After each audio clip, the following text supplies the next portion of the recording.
कधी तुम्ही ऐकलं आहे का, महाभारत लिहिताना स्वतः गणेशांनी सुरुवातीला नकार दिला होता।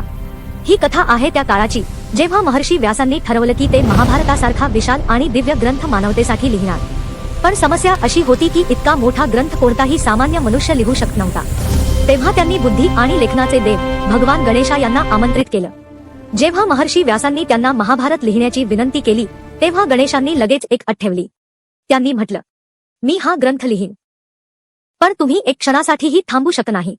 जर तुम्ही थांबलात तर मी लेखन सोडून देईन। ही अट ऐकून महर्षी व्यास हसले, कारण त्यांना माहिती होतं की इतक्या वेगाने सत्य बोलणं सोपं नाही। मग त्यांनी ही एक अट ठेवली, तुम्ही प्रत्येक श्लोक लिहिण्याआधी त्याचा अर्थ पूर्णपणे समजून घ्याल, तेव्हाच लिहाल। आता दोघांच्या अटी मान्य झाल्या आणि इथूनच सुरू झाला इतिहासातील सर्वात अद्भुत लेखन प्रवास। महर्षी व्यास सत श्लोक सांगत राहिले आणि गणेश ते थांबता लिहित राहिले। पण जेव्हा व्यासांना थोडा वेळ हवा असायचा तेव्हा ते इतके गुंतागुंतीचे आणि गूढ श्लोक सांगायचे की त्यांचा अर्थ समजून घेण्यासाठी गणेशांना वेळ लागायचा। अशा प्रकारे एक अद्भुत संतुलन तयार झालं, एकीकडे वेग तर दुसरीकडे गूढता आणि सखोलता। म्हणूनच महाभारत ही फक्त कथा नाही, तर ज्ञानाचा अथांग सागर आहे।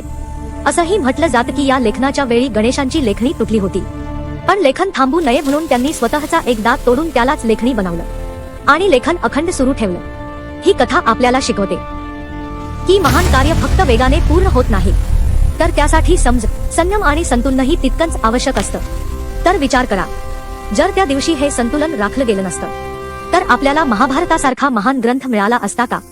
अशाच रहस्यमय आणि ज्ञानाने भरलेल्या कथांसाठी आताच आमच्या YouTube चॅनलला सबस्क्राईब करा आणि Instagram व Facebook वर फॉलो करायला विसरू नका, कारण पुढची कथा तुमचं ज्ञान अजून खोल करणार आहे।